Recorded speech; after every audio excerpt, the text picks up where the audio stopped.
You know that feeling, right? That little whisper that nudges you, suggesting maybe there's a slightly better version of yourself waiting. Mm-hmm. Not like some fantasy of perfection, but the kind of person you actually respect, someone you trust. Yeah, that gut feeling. Exactly, that quiet aspiration.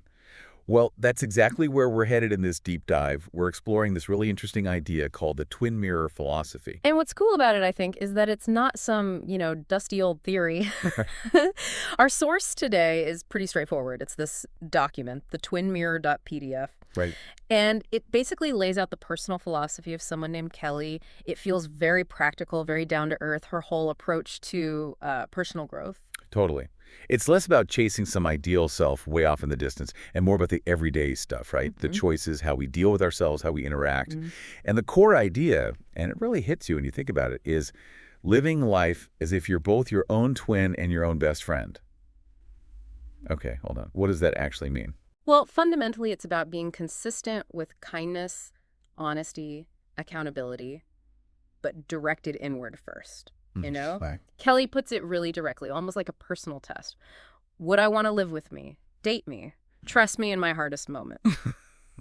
Wow. Those are pretty pointed questions. They really are, aren't they? It's not about suddenly being flawless, but more that continuous, mindful effort to be the qualities you admire. Yeah. Someone you'd actually want in your corner when things get rough. So, for this deep dive, let's imagine we're sort of holding up a mirror to your own journey using Kelly's philosophy as the frame. Yeah, like a guide. Our goal here is basically to get under the hood of this twin mirror philosophy, see what makes it tick, and maybe figure out how you could apply it to get some quick but still deep insights about yourself.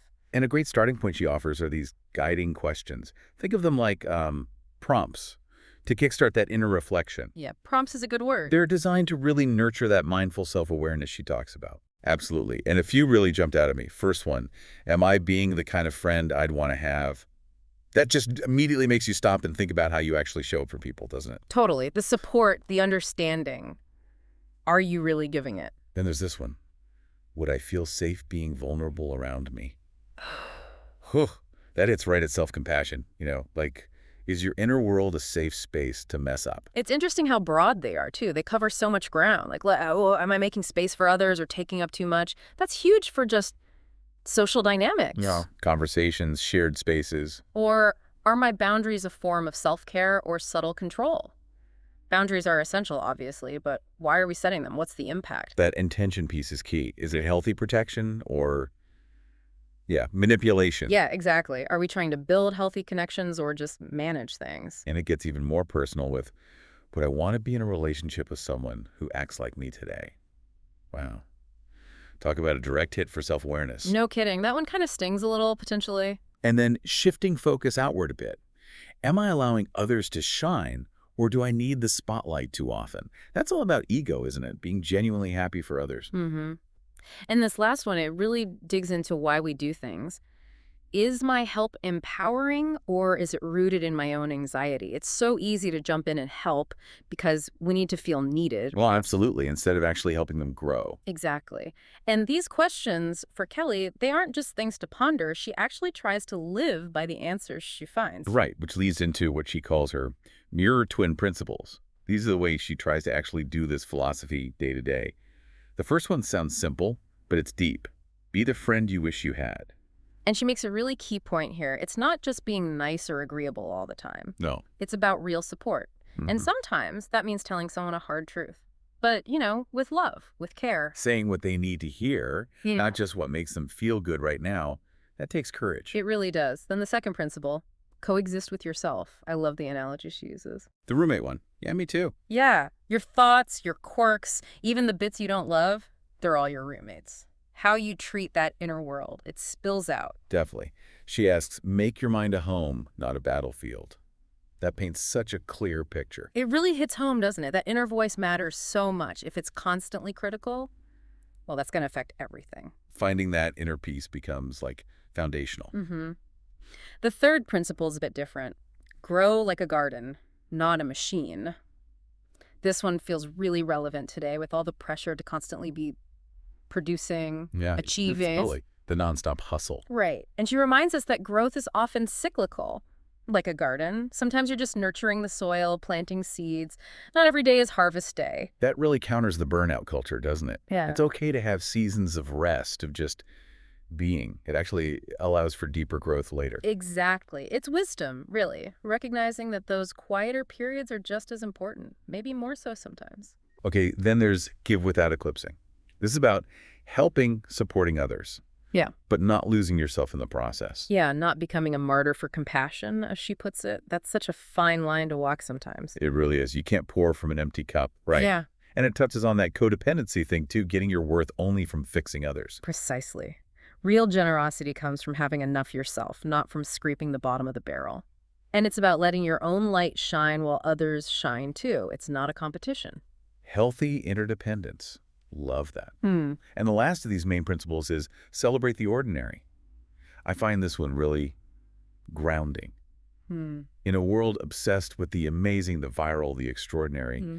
she finds value in the everyday. Being basic, she says, isn't bad. It's honest. Yeah, accepting the simple stuff. She talks about the sacredness in the small, the quiet, the tender roles we play. It's lovely. It's a great antidote to that constant chase for the next big thing, isn't it? Finding beauty right here, right now, in the normal stuff. That builds real contentment. So true. Now, she also has this twin mindfulness practice, something for like a morning meditation maybe. And I think this could be a really useful tool for anyone listening. Oh, yeah? What is it? The core question is, if I split into two people, me and my mirror twin, and watched myself for the day, what would I notice? Ooh, interesting perspective shift. Yeah. Would I be proud? Would I feel loved by my own actions? And what would I gently suggest to myself, like a good friend would, at the end of it all? Wow. That's a powerful way to practice self-awareness with kindness, isn't it? It creates that little bit of distance, lets you observe yourself, but through a friendly lens, not a critical one. Exactly, not beating yourself up.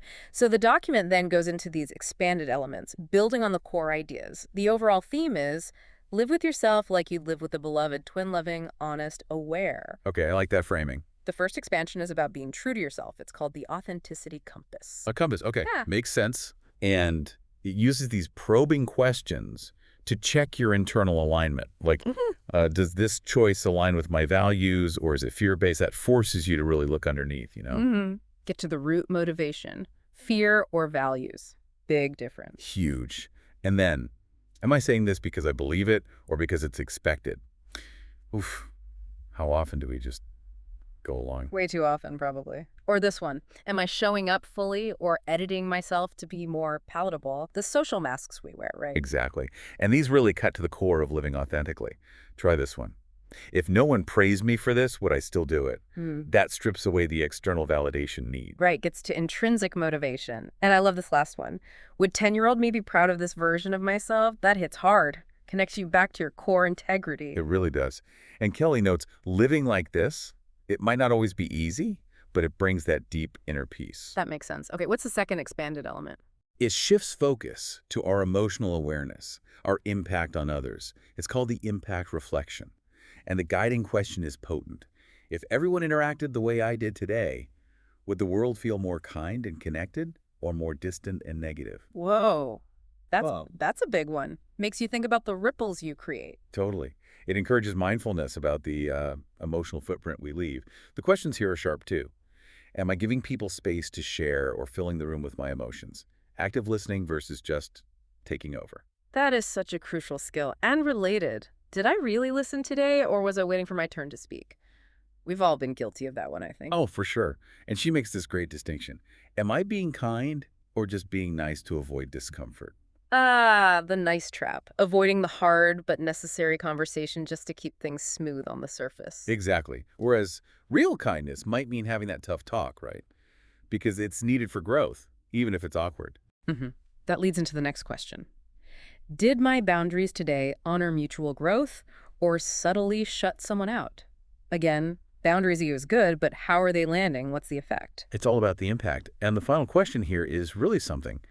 How do people feel after spending time with me? Lighter, heavier, safe, small? Just being curious about the energy you leave behind. Yeah, not judging yourself harshly, but just curious. What kind of atmosphere am I creating around me? That's a great way to think about it. Okay, third expansion, the balance weave. Oh. This tackles our tendency to swing to extremes, right? Mhm. Like being way too selfless or way too self-focused. The pendulum swing. Yeah, I know that one. Right. The guiding question nails it.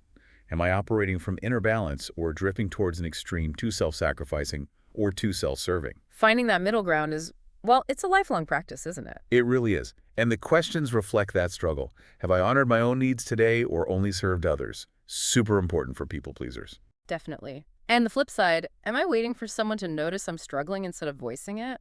That passivity can really breed resentment. Need to speak up. Absolutely. Self-advocacy. And do I expect others to meet my unspoken needs? Setting ourselves up for disappointment right there. Oh, yeah. Mind reading doesn't work. Then there's, have I mistaken control for connection? Ooh, that's subtle but powerful. Examining relationship dynamics. Very. And finally, is my kindness a gift or a way to manage how others feel about me? Again, digging into the why behind the what. It keeps coming back to that deep honesty, doesn't it? It does, and she sums it up beautifully. Balance is the heartbeat. Mm-hmm. Be both soft and sturdy, generous and discerning. Soft and sturdy. I like that. Okay, so those are the principles and expansions. Does she offer like practical tools? How do you do this stuff? Yes, absolutely. Tools to embody the twin mirror philosophy. First up is the Mirror Talk journal prompt, like a daily reflection. Yeah. The main question is, if I were my own caring twin today, what would I gently and truthfully tell myself about my day? Gentle and truthful. Key combo. Exactly. And it breaks down into 3 bits. First, what I did well today. Got to acknowledge the good stuff. Yes. Positive reinforcement. Second, where I could show up more consciously. Focus on growth, not blame. Constructive. And third, a gentle truth I need to hear. Honest self-assessment, but with compassion. I like that structure. Okay, what else? The other tool is quick, more intuitive. The roommate test. Back to the roommate. Okay. Basically ask yourself, based on my behavior and energy today, would I actually want to live with me in a small space? Oh, wow. That's Yeah. direct. Yeah. It's a check for things like emotional messiness, passive aggression, neediness, lack of gratitude, Yeah. those everyday things that maybe need a little tweak. A quick gut check. I can see how that would work. Kelly also throws in some optional core tenets mantras, short phrases to keep in mind. Like little reminders. Exactly, like be your own mirror, not your mask. All about authenticity, or kindness is not control. Focusing on the intent behind helping. That's a good one. What else? Shine with others, not over them. Encourages collaboration. Speak from the heart, not the wound. Promotes mindful communication. Ooh, not the wound. That's powerful. And finally, love yourself enough to be honest with yourself, which kind of brings it all full circle, you know. It really does. It all hinges on that honest self-relationship.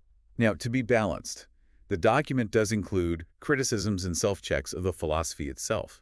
Because let's be real, no single approach works perfectly for everyone. All right, that's important. Good self-awareness from the philosophy itself. Exactly. So one potential issue Kelly flags is the risk of self-policing. This intense focus could make you overly critical, lose spontaneity, feel shame for just being human. Yeah, you could get stuck in your head analyzing every little thing. Totally. And her advice is key. Respond with grace, not guilt. It's okay to be messy. Your inner twin would still love you. It circles back to that self-compassion. Grace, not guilt. Good mantra right there. That's another criticism. It assumes a certain level of emotional availability. Basically, this kind of deep reflection takes energy, takes space, and sometimes you just don't have it. That's really valid. Some days, just getting through is the win. Absolutely. And she says exactly that. Sometimes just getting through the day is enough, and that is perfectly okay. It validates those tough times. That's really reassuring. Anything else? One more caution. Yeah.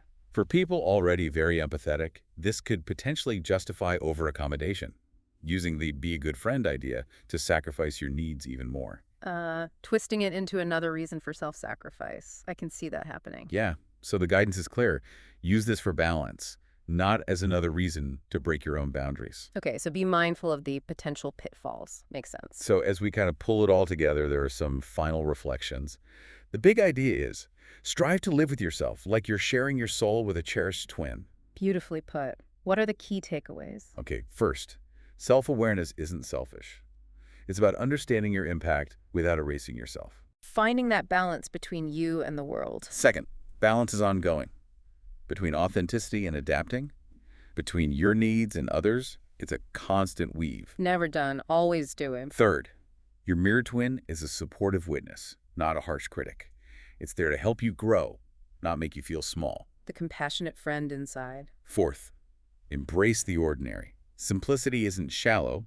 You don't have to be extraordinary. Resonance is the goal, not perfection. Yes. Such a relief to hear that sometimes. And finally, tend your inner world. More peace inside means less chaos carried outside. Inner state affects outer reality. Got it. Kelly also shares some thoughts she calls gentle opinions, which I think are really insightful. She suggests the world needs more of this inward focus, especially compared to chasing external validation. Yeah, less focus on likes and followers, more on inner character. Right. She calls it slow care, becoming someone worth knowing over time. Slow care. I like that. Deeper, not just faster. And she calls the whole philosophy subversively radical. Radical. How so? Because instead of trying to fix everyone else, it starts with, am I really someone worth being close to? And asking that question, she thinks, could actually make the world more compassionate. Wow. Starting with the person in the mirror? That is kind of radical in today's world. Yeah, it really feels like it. The document ends with this quiet vow. A vow. Yeah, I vow to show up in this world each day as the kind of person I would want to come home to. Someone I could trust, to love gently, speak honestly, and grow without shame. That's really beautiful. A powerful intention to hold. Isn't it? So maybe as you go about your day, you could try that mirror talk prompt. What gentle truth would your inner twin offer you? Or just do a quick roommate test. How's the energy inside today? Little check-ins. Yeah. Ultimately, it all comes back to that core question, doesn't it? Am I, deep down, someone worth being truly close to? Thank you for taking this deep dive with us today.